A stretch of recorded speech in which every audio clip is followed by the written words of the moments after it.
नमस्कार साथियों, स्वागत है आप सभी का एक बार फिर से जीएस फाउंडेशन यूट्यूब चैनल पर।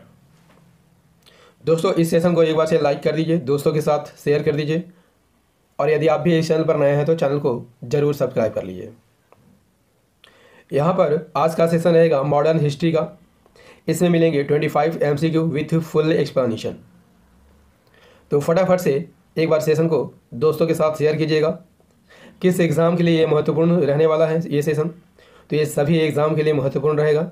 चाहे आप SSC, railway, state PCS, CDS, NDA, UPSC, SI, PGT या फिर किसी भी कम्पिटिटिव एग्ज़ाम की तैयारी कर रहे हैं दोस्तों, तो ये सभी एग्ज़ाम के लिए सेशन जो है महत्वपूर्ण रहने वाला है। तो इस सेशन को एक बार दोस्तों के साथ शेयर कर दीजिएगा। चलिए शुरुआत कर लेते हैं यहाँ पर सेशन की।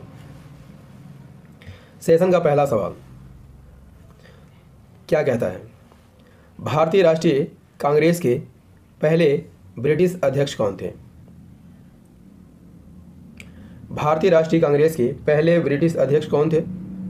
Option number B is the correct answer, that is George Yule थे। जॉर्ज यूल भारतीय राष्ट्रीय कांग्रेस के पहले अंग्रेज अध्यक्ष थे। इन्होंने किस अधिवेशन की अध्यक्षता की थी? इलाहाबाद अधिवेशन की अध्यक्षता की थी। कब की थी? 1888 में की थी। किसके आग्रह पर इन्होंने कांग्रेस की अध्यक्षता की थी? उमेश चंद्र बनर्जी के आग्रह पर। और एक महत्वपूर्ण फैक्ट याद कर लीजिएगा, इसी अधिवेशन में लाला लाजपत राय, कौन? लाला लाजपत राय पहली बार कांग्रेस में शामिल हुए और उन्होंने अपना भाषण किस भाषा में दिया? हिंदी भाषा में दिया। जॉर्ज यूल की जन्म की बात कर लेते हैं, कब होती है? 1829 में। मृत्यु कब होती है? 1892 में। जन्म स्कॉटलैंड में होती है और मृत्यु कहाँ पर होती है? इंग्लैंड में होती है। क्लियर? चलिए देखते हैं अगला सवाल। क्वेश्चन नंबर 2 क्या कहता है? भारत में द्वैध शासन 1765 में किसके फरमान का परिणाम था? बंगाल में द्वैध शासन 1765 में किसके फरमान का परिणाम था? यहाँ पर सही आंसर क्या हो जाएगा दोस्तों? Option number C is the correct answer, नवाब सिराजुद्दौला के फरमान का परिणाम था। द्वैध शासन बंगाल में कब लगता है? 1765 में लगता है, इलाहाबाद की संधि के द्वारा। क्लियर? और यहाँ पर बंगाल के अतिरिक्त बिहार और उड़ीसा में भी द्वैध शासन लगाया जाता है। इलाहाबाद की संधि की बात कर लेते हैं तो ये किन के बीच होता है? ईस्ट इंडिया कंपनी के रॉबर्ट क्लाइव और अवध के नवाब शुजाउद्दौला, बंगाल के नवाब मीर कासिम और मुगल बादशाह शाह आलम द्वितीय के बीच होता है। क्लियर? द्वैध शासन किसे कहा जाता है? जब दो शासक एक साथ सत्ता का संचालन करते हैं तो इसे क्या कहा जाता है? द्वैध शासन कहा जाता है, डायरकी कहा जाता है। 1765 में बंगाल, बिहार और उड़ीसा में भू राजस्व वसूलने का अधिकार किसे था? ईस्ट इंडिया कंपनी के पास था। जबकि बंगाल का शासन कौन चलाता था? बंगाल का नवाब चलाता था। ठीक है, तो यहाँ पर कैसी व्यवस्था थी? द्वैध शासन की व्यवस्था थी। यदि आपसे पूछ लिया जाए दोस्तों कि बंगाल में द्वैध शासन का जनक किसे कहा जाता है, तो याद कर लीजिएगा, महत्वपूर्ण फैक्ट है, परीक्षा में पूछा जाता है। रॉबर्ट क्लाइव द्वैध शासन का जनक माना जाता है। Clear? Next one, question number 3 क्या कहता है? ब्रिटिश वस्तुओं का बहिष्कार निम्नलिखित में से किससे संबंधित है? ब्रिटिश वस्तुओं का बहिष्कार निम्नलिखित में से किससे संबंधित है? Option number A is the correct answer, that is स्वदेशी आंदोलन से संबंधित है। स्वदेशी आंदोलन का उद्देश्य क्या था? ब्रिटिश वस्तुओं का बहिष्कार करना और भारतीय उत्पादों को बढ़ावा देना स्वदेशी आंदोलन का मुख्य उद्देश्य था। यह आंदोलन सफल रहा या असफल रहा? तो यह आंदोलन काफ़ी सफल रहा था। यह आंदोलन कब से कब तक चला? 1905 से 1911 तक। और इसमें अरविंद घोष, बाल गंगाधर तिलक, बिपिन चंद्र पाल, लाला लाजपत राय इस आंदोलन के प्रमुख नेता माने जाते हैं। क्वेश्चन नंबर 4 क्या कहता है? लॉर्ड विलियम वेंटिक को भारतीय इतिहास में किस कार्य का श्रेय दिया जाता है? वेरी इंपॉर्टेंट सवाल। लॉर्ड विलियम वेंटिक को भारतीय इतिहास में किस कार्य का श्रेय दिया जाता है? काफ़ी महत्वपूर्ण सवाल है, परीक्षा में पूछा जाने वाला सवाल है। लॉर्ड विलियम वेंटिक को भारतीय इतिहास में किस कार्य का श्रेय दिया जाता है?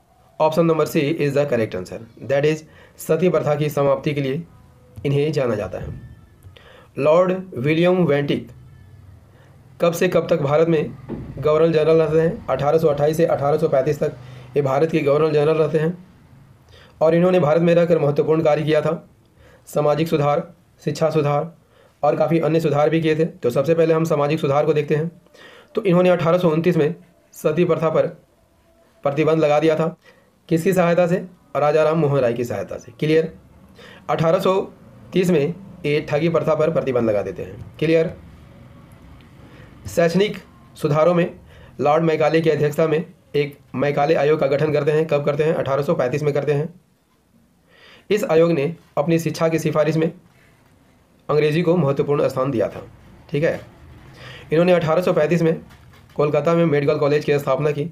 सरकारी सुधारों में क्या होता है? इनके कार्यकाल में 1833 का चार्टर एक्ट पारित होता है और इस एक्ट के द्वारा क्या होता है? बंगाल के गवर्नर को भारत का गवर्नर जनरल बना दिया जाता है। ये महत्वपूर्ण फैक्ट है दोस्तों। ये जो है फैक्ट परीक्षा में बार बार पूछा जाता है, तो इसे नोट जरूर कर लीजिएगा। Next question is question number 5। Dutch द्वारा पहली फैक्ट्री किस स्थान पर स्थापित की गई थी? डच द्वारा पहली फैक्ट्री किस स्थान पर स्थापित की गई थी? Option number B is the correct answer, Machilipatnam में स्थापित की गई थी। डच ईस्ट इंडिया कंपनी की स्थापना कब होती है?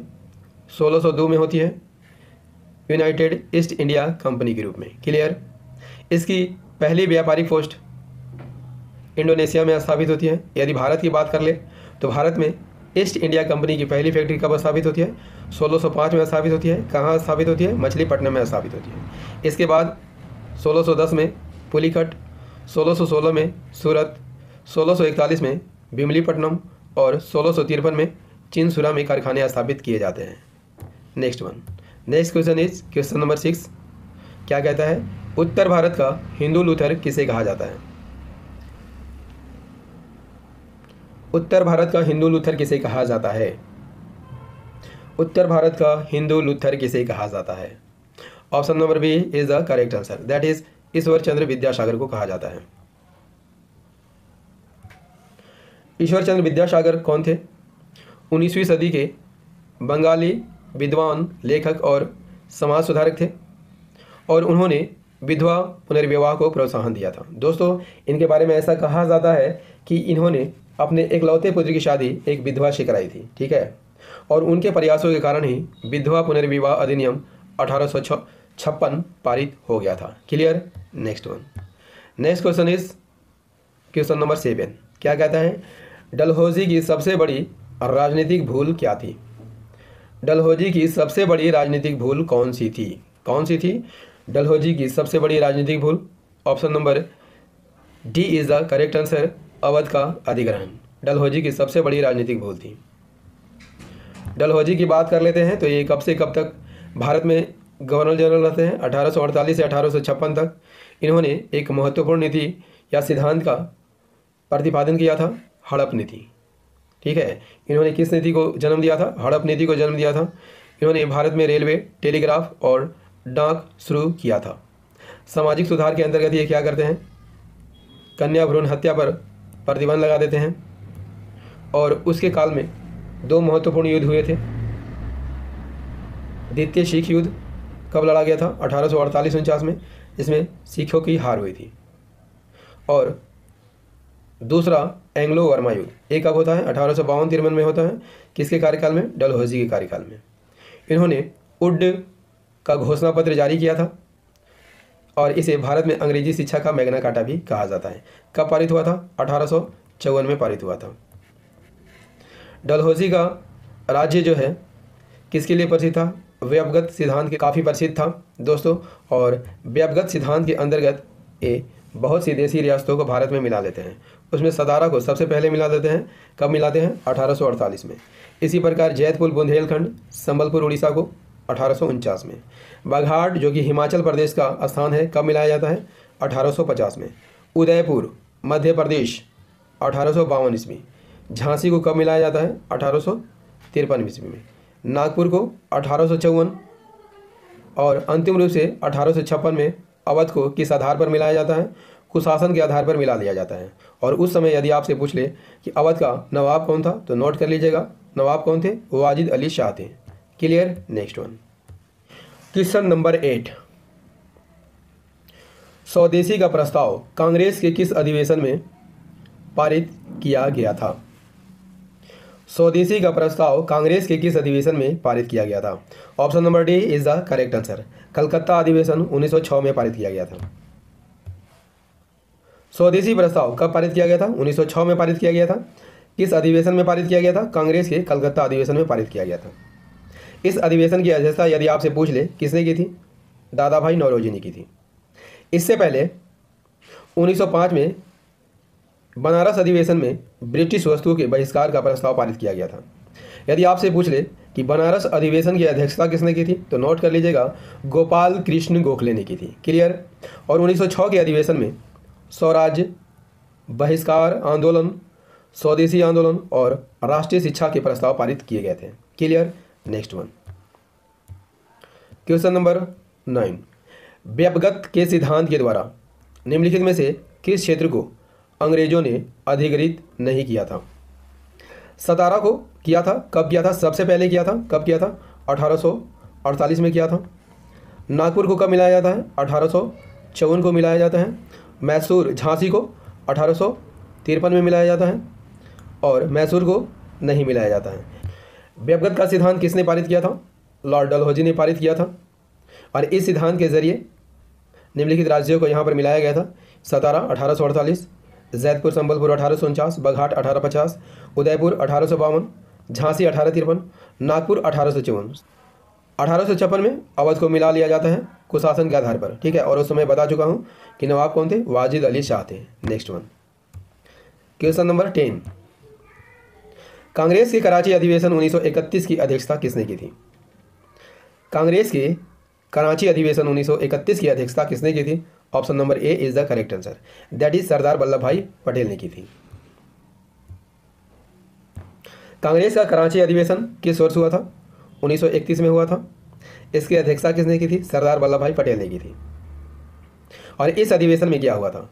दिल्ली समझौता यानी गांधी इरविन समझौते को इसी अधिवेशन में स्वीकृति प्रदान की गई थी।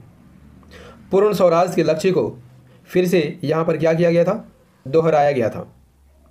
और भगत सिंह, राजगुरु, सुखदेव की वीरता और बलिदान की क्या की गई थी? प्रशंसा की गई थी। क्लियर? नेक्स्ट वन, दोस्तों सेशन कैसा लग रहा है एक बार कमेंट करके ज़रूर बताइएगा। यदि सेशन पसंद आ रहा हो तो इसे लाइक कर दीजिएगा, दोस्तों के साथ शेयर कर दीजिएगा और यदि आप भी इस चैनल पर नए हैं तो चैनल को जरूर सब्सक्राइब कर लीजिएगा। ठीक है, क्वेश्चन नंबर 11 क्या कहता है? क्वेश्चन नंबर 11 क्या कहता है? निम्नलिखित में से किसने भारत में काजू, अनानास और तंबाकू की शुरुआत की थी? किसने की थी? Option number D is the correct answer, that is पुर्तगालियों ने की थी। पुर्तगाली की बात कर लेते हैं तो ये भारत किस रास्ते से आते हैं? समुद्री मार्ग से आते हैं। और इस समुद्री मार्ग की खोज किसने की थी? वास्को डी गामा ने की थी। कब की थी? 1498 में की थी। 20 मई 1498 को ये क्या करता है? समुद्र के रास्ते कालीकट बंदरगाह पर पहुंचता है। कालीकट वर्तमान में कहाँ पर है? केरल राज्य में है। ठीक है, और यहाँ पर वास्को डी गामा का भव्य स्वागत करने के लिए जैमोरिन खड़ा रहता है। ठीक है, तो महत्वपूर्ण फैक्ट है दोस्तों, इसका स्वागत में कौन खड़ा रहता है? तो वहाँ का राजा जो होता है जैमोरिन स्वागत में खड़ा रहता है। ठीक है, इसके बाद 1505 में क्या होता है? फ्रांसिस्को डी अल्मेडा को भारत का पहला पुर्तगाली गवर्नर बनाया जाता है।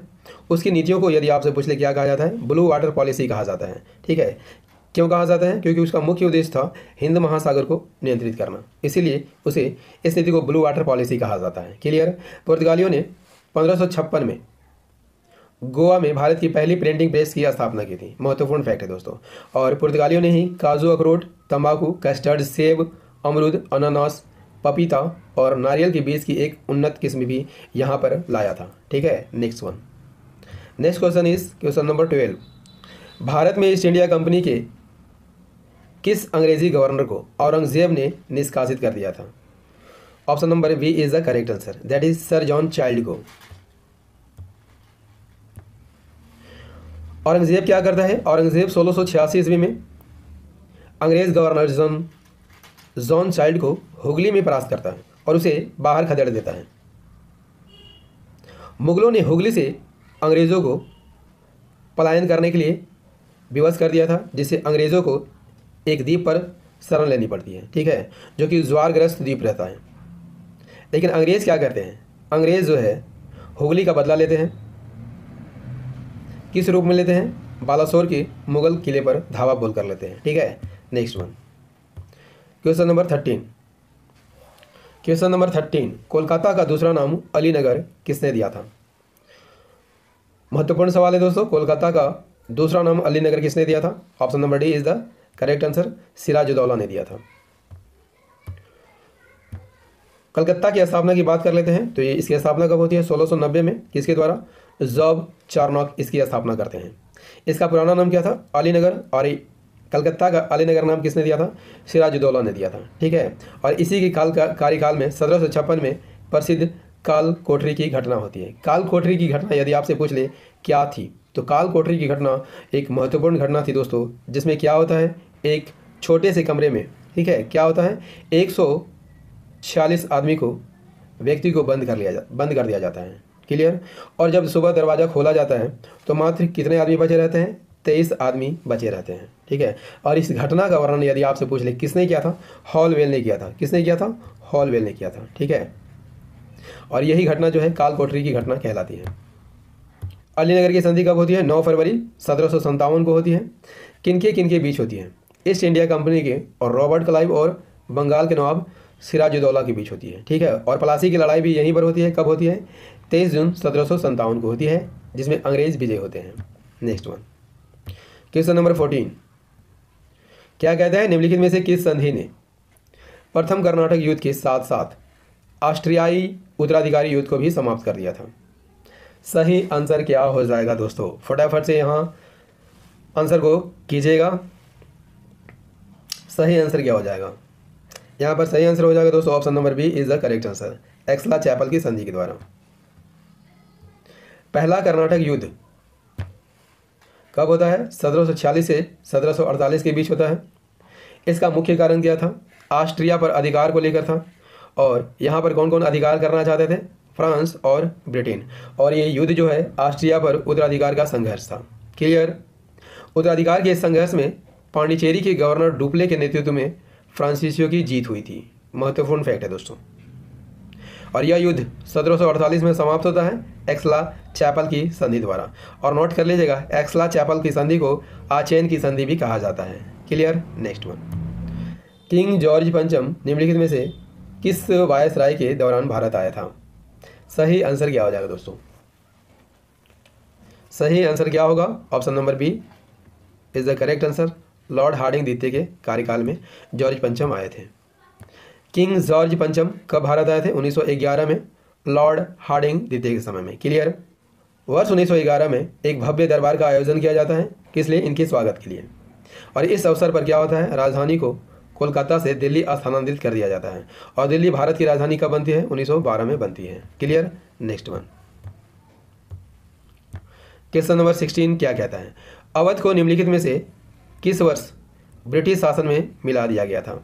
महत्वपूर्ण सवाल है दोस्तों, इसका आंसर आप भली भांति कर देंगे यदि मेरा सेशन यदि पूरा देखे होंगे तो। अवध को निम्नलिखित में से किस वर्ष में ब्रिटिश शासन में मिला दिया गया था? तो वेरी वेरी इंपॉर्टेंट सवाल है दोस्तों, इसका सही आंसर हो जाएगा 1856 में मिला दिया गया था। वर्ष 1856 में किस आधार पर अवध को मिलाया जाता है? कुशासन के आधार पर अवध को भारत में मिला दिया जाता है, ब्रिटिश शासन में मिला दिया जाता है। और उस समय अवध के नवाब कौन थे? नवाब Wajid Ali Shah. Next one, question number 17। Question number 17 क्या कहता है, निम्नलिखित में से किस अधिनियम के माध्यम से वर्मा भारत से अलग हुआ था? किस अधिनियम के तहत वर्मा भारत से अलग हुआ था? ऑप्शन नंबर बी सही आंसर हो जाएगा, भारत सरकार अधिनियम 1935 के तहत हुआ था। भारत सरकार अधिनियम 1935 के प्रावधान के अनुसार वर्मा को भारत से अलग किया गया था। इस अधिनियम के तहत ही सिंध को बॉम्बे प्रेसिडेंसी से अलग किया गया था और साथ ही साथ बिहार और उड़ीसा को भी अलग किया गया था। Next one, question number 18, Bharat छोड़ो आंदोलन का तत्कालीन कारण क्या था? आंसर कीजिए फटाफट। भारत छोड़ो आंदोलन का तत्कालीन कारण क्या था? सही आंसर क्या हो जाएगा दोस्तों? सही आंसर हो जाएगा ऑप्शन बी, क्रिप्स मिशन की असफलता। क्रिप्स मिशन यदि आपसे पूछ ले कब भारत आता है, 1942 में भारत आता है। इसका उद्देश्य क्या होता है? द्वितीय विश्व युद्ध के लिए भारत का सहयोग प्राप्त करना इसका मुख्य उद्देश्य होता है। क्रिप्स मिशन ने भारतीयों के सामने क्या प्रस्ताव रखा था? यह प्रस्ताव रखा था कि युद्ध के बाद भारत को स्वतंत्र कर दिया जाएगा, ठीक है। लेकिन क्या होता है, भारतीय नेता इस पेशकश को अस्वीकार कर देते हैं। नेक्स्ट वन, अगला सवाल क्या कहता है? क्वेश्चन नंबर 19, निम्नलिखित में से किसने 1792 में गीत गोविंद का अनुवाद किया था? Very very important question for your exam. निम्नलिखित में से किसने 1792 में गीत गोविंद का अनुवाद किया था? किसने किया था? Option number A is the correct answer, sir William Jones ने किया था। गीत गोविंदा की रचना कब होती है? 12वीं शताब्दी में होती है। किसके द्वारा? जयदेव के द्वारा। किस भाषा में होती है? संस्कृत भाषा में होती है। क्लियर। और 1792 में विलियम जोन्स जो है गीत गोविंदा का अंग्रेजी में अनुवाद कर देते हैं, ठीक है। यदि आपसे पूछ लिया जाए कि भगवत गीता का अंग्रेजी में अनुवाद किसने किया था, तो नोट कर लीजिएगा, चार्ल्स विलियम विल्किंस ने किया था, ठीक है। क्लियर। Next one,